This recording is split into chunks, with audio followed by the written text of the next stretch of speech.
Number 1 Carne with chili Colorado and papas. The beef was not the expensive cut.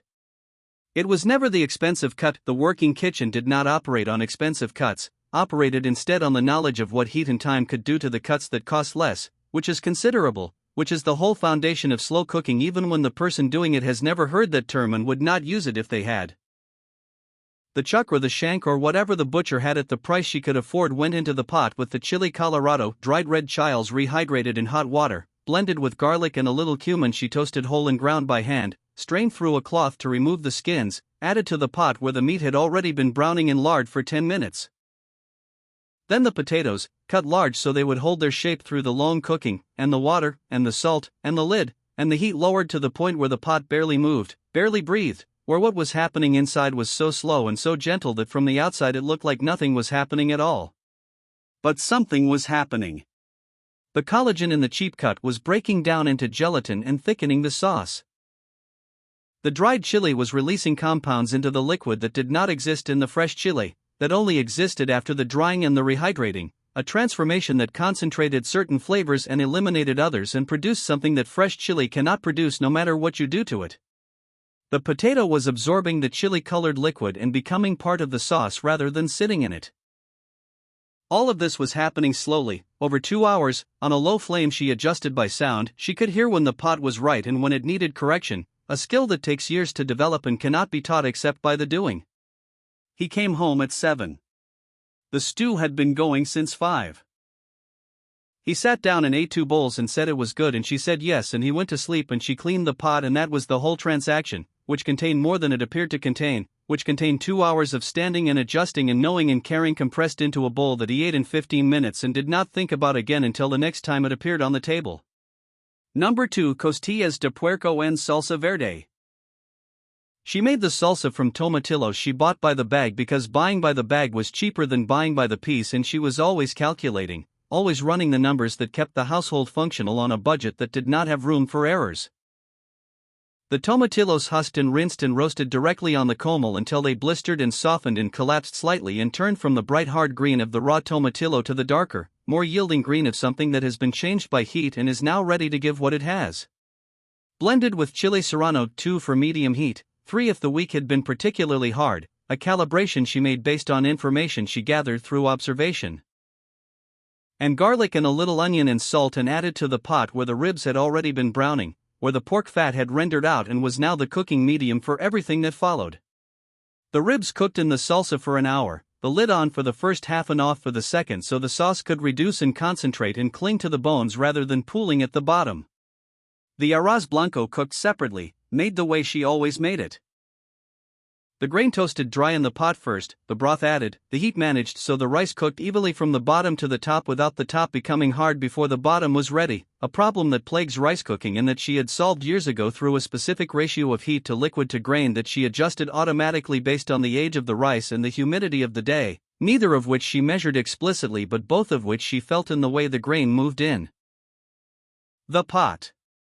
He ate the ribs from the bone, which is the only way to eat ribs, which she knew, which is why she chose costillas for this specific meal on this specific kind of day. A man who has used his hands all day and comes home to food he eats with his hands is being given something beyond nutrition.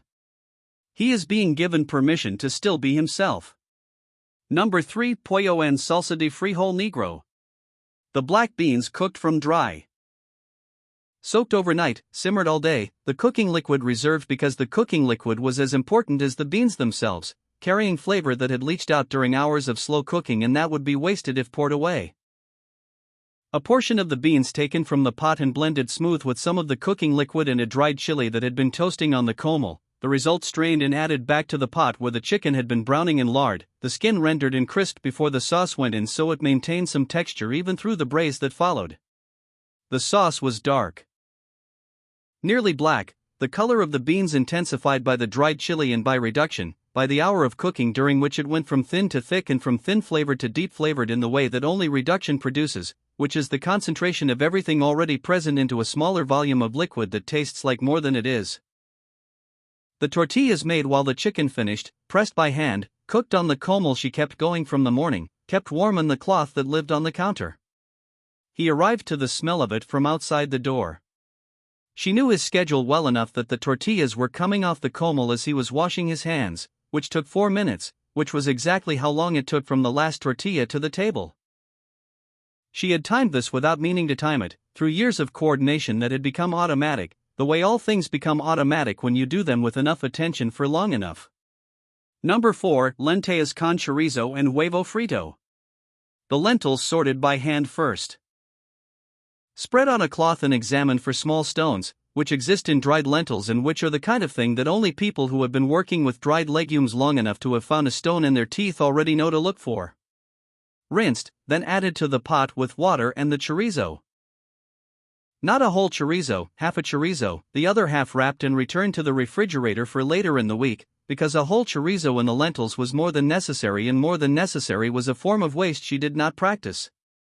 The chorizo broke apart as it cooked, its fat rendering into the water and turning it orange and deeply flavored and smelling like the spices, paprika and oregano and garlic and chili, distributed through the entire pot. Onion and tomato and a chile added mid-cook. Salt at the end. And the huevo frito fried in a separate small pan in a little of the rendered chorizo fat she had spooned off the top of the soup, cooked until the white was set and the yolk was still liquid, placed on top of the bowl just before it went to the table. The yolk broke when he touched it with the spoon and ran into the lentils and changed the texture of the last third of the bowl, made it richer and more unctuous and different from the first 2/3, so that the bowl contained more than one experience, which is the difference between a meal that is eaten and a meal that is inhabited. Number 5. Chiles rellenos with caldillo de jitomate. The poblanos roasted directly on the flame until the skin blackened completely, then covered in a cloth to steam, then peeled by hand, the blackened skin coming away in pieces, the pepper underneath soft and yielding and carrying the smokiness of the fire in a way that no other cooking method produces. The filling made from picadillo. Ground meat cooked with tomato and onion and raisins and olives and a dried chile, the combination that has existed in Mexican cooking for centuries because it works, because the sweetness of the raisin and the brine of the olive and the heat of the chili and the fat of the meat create a balance that neither ingredient achieves alone. Stuffed carefully into the pepper through the slit she cut along one side, the pepper closed around the filling and dipped in egg batter. Whites beaten to stiff peaks first, the yolks folded in after, the pepper coated completely, and fried in hot lard until the batter was golden and set. Then placed in the caldillo de jitomate, tomatoes roasted and blended with onion and garlic and chili and simmered in a pot until the rawness left and the sauce became something coherent, where they finished cooking and absorbed the tomato into the batter and became something that was neither fried nor braised but both at once. He sat down to 2 of them. She had made 4. The other 2 were for the children and for tomorrow, and for the understanding that a meal planned only for the moment it is eaten is a meal planned without enough care. Number 6. Menudo rojo. The tripe cleaned and cut and blanched and cleaned again. The process that most people do not want to do and that she did without complaint because she understood that the process was the price of the result and the result was worth it, had always been worth it, would always be worth it for anyone willing to pay the price in time and attention. The dried chiles, ancho and guajillo and a little chile de arbol for heat. Toasted and rehydrated and blended and strained and added to the pot where the tripe had been simmering for hours, long enough that it had moved from resistant to yielding to that specific texture that menudo achieves when it has been given enough time, which is a texture that cannot be rushed and cannot be approximated and exists only on the other side of patience. The hominy added when the tripe was right. Canned on the weeks when time was short, dried and soaked overnight on the weeks when she had planned ahead, which was most weeks, because planning ahead was her primary skill and the foundation of everything the kitchen produced. The oregano and the onion and the lime served on the side because menudo is one of those dishes that completes itself at the table, that the person eating it finishes according to their own taste, which is a form of respect. The cook bringing it to the point where the eater takes over, the collaboration between the kitchen and the table that the best meals require. He ate it on Friday because menudo on Friday meant the week was done. That was the agreement. That was always the agreement. Number 7. Birria de res. Saturday afternoon she started the chiles. Cascabel and ancho and guajillo and a little pasilla, each variety toasted separately because each variety requires a different amount of heat to open correctly, a detail that most recipes ignore and that she never ignored because ignoring it produces a flatter sauce and a flatter sauce produces a flatter birria and a flatter birria is not what Sunday requires.